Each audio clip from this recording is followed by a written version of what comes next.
We have a great group of board members that support us. We have a great group of leadership that support us. And we have a community that supports us. We ask for something and they deliver every single time.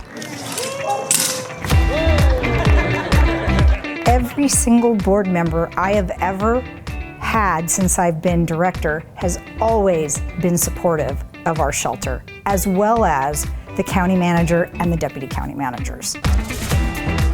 The term dog pound and all those types of things that came in the past, we've been able to overcome that. This facility was needed because if you had ever come to the shelter before, we had a teeny tiny little lobby. It didn't look welcoming, it was small, it was embarrassing, honestly. And now, with the growth of the county, we're able to offer a much better place for them to come and explore.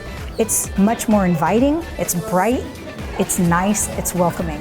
Everybody is super excited. There was a lot of support for upgrading this facility. I'm pleased that we were able to find the dollars and cents. It's always challenging when you start to use taxpayer dollars, but I think these were dollars well spent. You talk about return on your investment, and this is going to be a great return on our investment. Anybody that's been here before to meet a dog in the summer, it was hot and people would be sitting outside and we would have to give them water constantly because they're sitting outside trying to meet dogs that they might want to adopt or foster. So the new indoor meet and greet areas is phenomenal. Very happy about that. Our poor cats have been living between the buildings of dogs ever since I've been here. That's very stressful for cats. You know, they need a nice quiet space. And as you know, cat owners know, cats like to look outside. They like to look in windows. They like to see what's going on. So now we're going to be able to have cats enjoy that. Adoptions has a new area up here, and we also have our admissions where you can come in and you can get a license.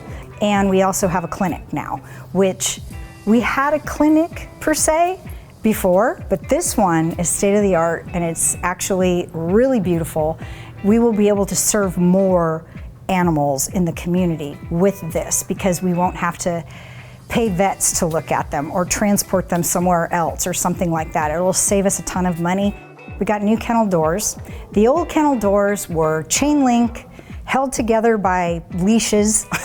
The dogs would chew on them and break a tooth. Also did vestibules, which is a wall in between two sections of the kennels. They put up walls. It keeps the noise to just that area. A better comfort for people and the dogs. Why should they come here and adopt from us or foster with us? If you're buying an animal from a seller on the side of the street, you never know what you're getting. You're gonna get an animal that's sick, that doesn't have its vaccinations. Now it's gonna cost you money to take it to a vet. With us, you get an animal that's been vetted. We vaccinate them on impound, we microchip, we get them altered, and we do all this for mostly fee waived, usually fee waived or a $15 license. I have an amazing team of people that work here. I ask for something and they do it. People that don't even work here anymore, they would say, "What do you need?" That's always how it is with us. And we have volunteers that drive from very far away and they come and support us. They don't have to, but they do. They pass many a shelter on the way to this one, but they support us, and we're grateful. It truly takes a village because our mission and our vision would never happen without the support of this team, our volunteers, our rescue partners, and our community, and of course the board and the county managers. Would never happen without them. I feel like, yes, this is the payback. This is what we get for doing our jobs and for doing the best we can for Pinal County.